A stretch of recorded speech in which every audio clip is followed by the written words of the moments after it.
բայց գրեթե 7000 կիլոմետր թռել էր դեպի Սաուդյան Արաբիա որպես գաղտնի զենք, պլան B շքեղ անցումից հետո Կունդեին ուղարկելով Քուչեքը իրեն ցուցադրելու։ Այս մրցաշարը вообще կարևոր չի մրցաշրջանի կտրվածքով։ Ինչ։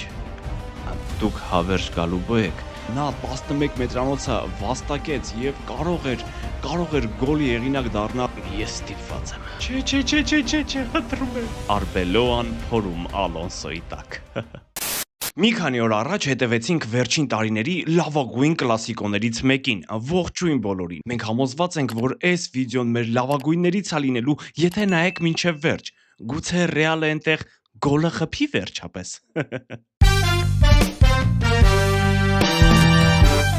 Մենք կամիկաձեներ չենք, բոլոր որոշումները կշռադատված են, քանի որ մրցաշրջանը շատ երկար է։ Սրանք Խաբի Ալոնսոյի խոսքերն են ի պատասխան հարցին արդյոք Մբապեն կմասնակցի սուպեր գավաթի եզրափակչին։ Իսկ Կիլիանը չնայած մեկնարկում չկար, բայց գրեթե 7000 կիլոմետր թռել էր դեպի Սաուդյան Արաբիա որպես գաղտնի զենք, պլան B,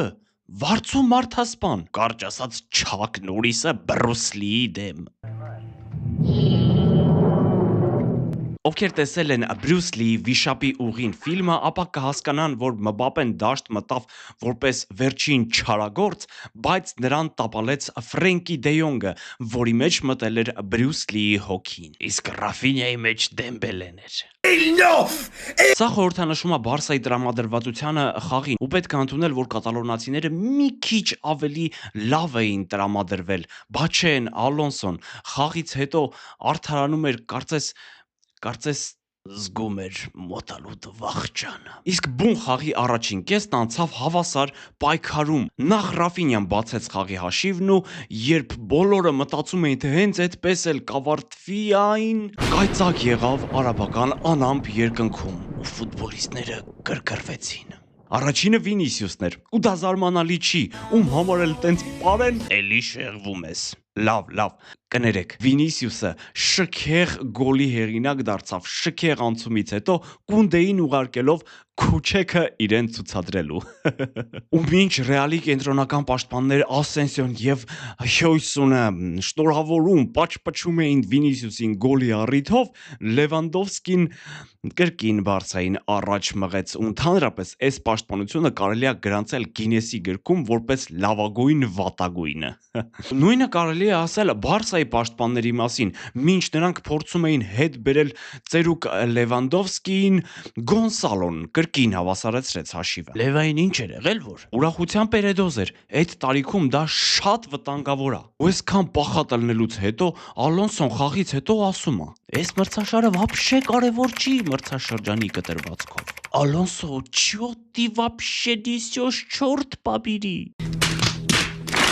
Ամենավերջինը Ալոնսոից կսպասեի նման խոսքեր էնել թիվ 1 մրցակցի Ախոյանի թշնամու դեմ խաղից հետո, որը պարտվել էին Ռաֆինյայի գոլով։ Ռեալի երկրպագուներ, բարձրացրեք ձեր ձայնը, բողոքեք, ինչ որ բան ասեք, սենց որ շարունակվի, այս տղեն Չեմպիոնների լիգայի եզրափակիչը պարտվելուց հետո կասի մենք Սուպերլիգայի համար ենք պայքարելու, եթե մի օր իրականանա։ Էլ չի ասի, արխային։ Ես Ռեալին անկեղծ ցանկանում եմ մի նորմալ խաղ սարքող կիսապաշտպան, գոնե մի քիչ կրոսին մոտիկ։ Ազարասեցինք խաղացողը ռայ քձիբ։ Հա էլի,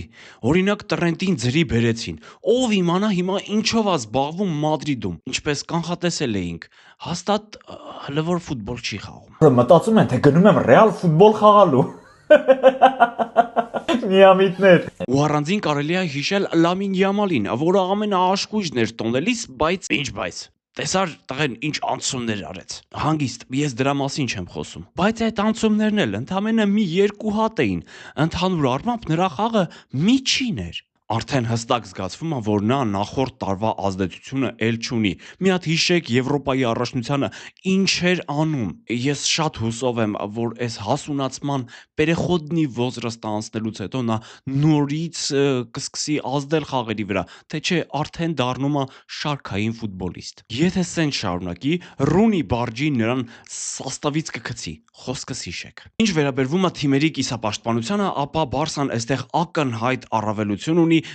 չնայած Պետրին կպած Բելինգեմի մայկեն էր ուզում իհարկե սա կատակ ու վերջին րոպեներին մրցակցի վտանգավոր գրոհը նույնիսկ այս ձևով կանգնեցնելու համար կարողություններ են պետք։ Բարսան կանսելոին հետ բերես տեսար։ Տեսա, ավելի ուժեղացավ։ Այդ ո՞նց։ Entiendo que eres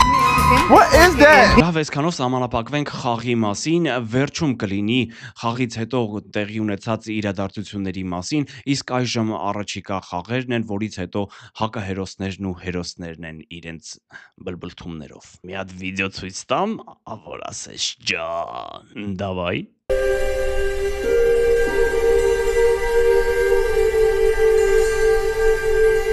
Հունվարի 14-ին Անգլիայի լիգայի գավաթի եզրափակում Նյուքասլը կընդունի Սիթիին։ Հաջորդ օրը հետաքրքիր խաղ կա Իտալիայի Ա սերիայում Կոմոյի ու Միլանի միջև, ինչպես նաև Անգլիայի լիգայի գավաթի մյուս կիսաեզրափակիչը Չելսիի ու Արսենալի միջև։ Մեր առաջին հակահերոսը այսօր United-ն է, ավելի կոնկրետ նրա ղեկավարությունը։ Մենք պատկերացրել ենք, թե ինչպես է Ռեդկլիֆը մարզիչ փնտրում գավաթից դուրս մնալուց հետո։ Բարև ձեզ, դուք կարող ուզեք մարզիչ աշխատել։ Կարևոր չի որտեղ եք աշխատել, մեկ ամենք բան չենք հասկանում։ Mr. Pep, hello, կլինեմ կարճ ու կոնկրետ։ Ինչքան փող է պետք որ դառնաք կարմիր։ Ինչ։ Դուք հավերժ գալու եք։ Sir Alex, կարող եմ մի 10 տարի էլ գայք տրեներ։ Ես գիտեի 40 եք, կներեք։ Ինչա, խնդրում ենք 15 միլիոն հատկացնել մարզասարքերի համար, Բրունո Ֆերնանդեշ։ Ինչ մարզասարք, թող գնան ենա գոֆիտում լավ փաթեթներ կա, հարմար, էժան, տեղել թող պարապեն։ Արա դե լավ այլի կլուբ ունենալ, ստենդ է գլուխ գովալու առիթ, հա։ Հալո, Կարիք, դու համաձայն ես։ Վայ ինչ լավ է, արի յոլա տարելի։ Որ պատկերացրեք ինչ է կատարվում United-ում, այս վիդեոն նայեք։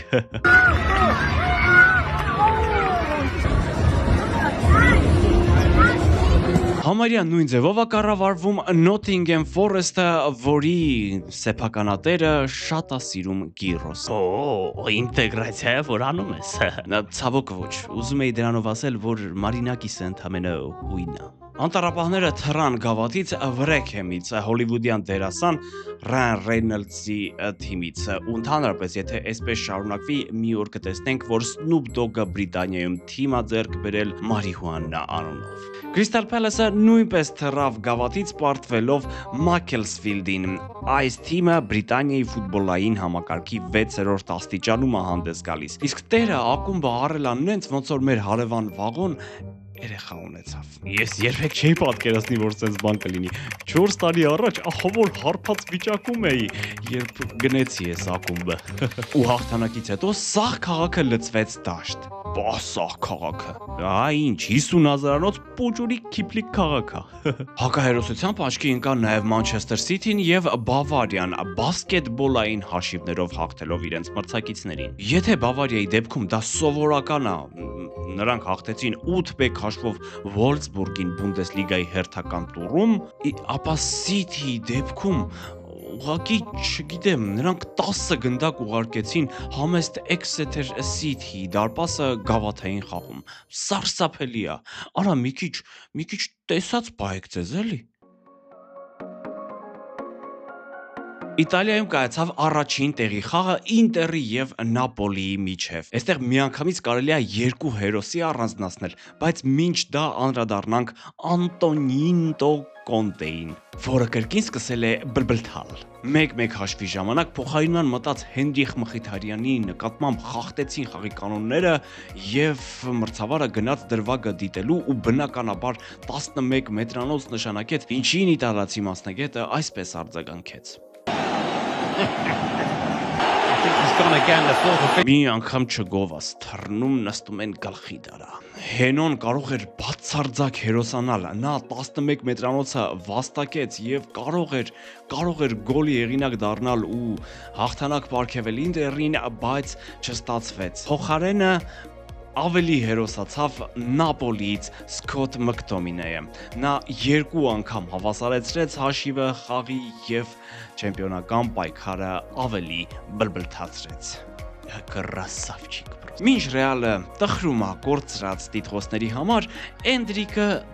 հրհռում է ամենաբարձր տոներով։ Բրազիլացին Մադրիդից հեռանալուց ու Լիոնում տեղավորվելուց հետո սքանչելի դեբյուտ է ունեցել, գոլ է խփել ու կարծես ասում էր ծիծաղում է նա, ով վերջում է ծիծաղում։ Օրհայդ Ռեալին ասում, չէ գլոբ, մեզ ասում, տոնակատարությունները չմոռանաս։ Եզրափակչից հետո Ալոնսոն հորդորել է իր ֆուտբոլիստներին հարգանքի արահետ բացել հաղթանակած թիմի համար։ Դա բնականաբար դուր չի եկել Չակ Նորիսին, որը շատ դժկամությամբ է արտահայտվել դրան, հորդորելով խաղընկերներին չանել այդպիսի բան։ Մենք պատկերացրել ենք Մբապեի եւ Ալոնսոյի զրույցը մեդալները ստանալուց հետո։ Ասենք ինչ արահետ, պարոն Չաբի, մենք պետքա պարտվել իմանանք, հասկանում ես, բայց ոչ սենց, հաղթողի հոգեբանությունը մեռնում է մեր մեջ։ Էդ ինչ ես անում։ Ես ստիպված եմ։ Չէ, խնդրում եմ։ Ժամանակն է։ Խաբի Ալոնսոն փոխադարձ համաձայնությամբ հեռացվեց Ռեալի գլխավոր մարշչի պաշտոնից։ Հիմա արդեն պարզից էլ պարզ է, որ Ալոնսոն այդպես էլ չկարողացավ ավտորիտետ դառնալ գերաստղերի շրջանում։ Ես գրեթե համոզված եմ, որ նա նոր միջին մակարդակի թիմում կարող է սքանչելի աշխատանք կատարել։ Իսկ հիմա խաղից հետո իրադարձություններին անդրադառնանք։ Ու առաջինը պետք է նշել Արդա Գյուլերին, որը այս սեզոնի սկզբից կարծես Ալոնսոյի լյուբիմչիկն էր, բայց հետո մի բան այն չգնաց, երևի էլ չէր գնում ջրի։ Վերջին րոպեներին Ռեալը մի 2 լավ դրվագ ունեցավ, որոնք փչացրեց, ու Գյուլերը եզրափակիչ սուլիչից հետո փորձեց իր զայրույթը պարպել ու հավաքացին չէր ձեռը։ Իսկ հետո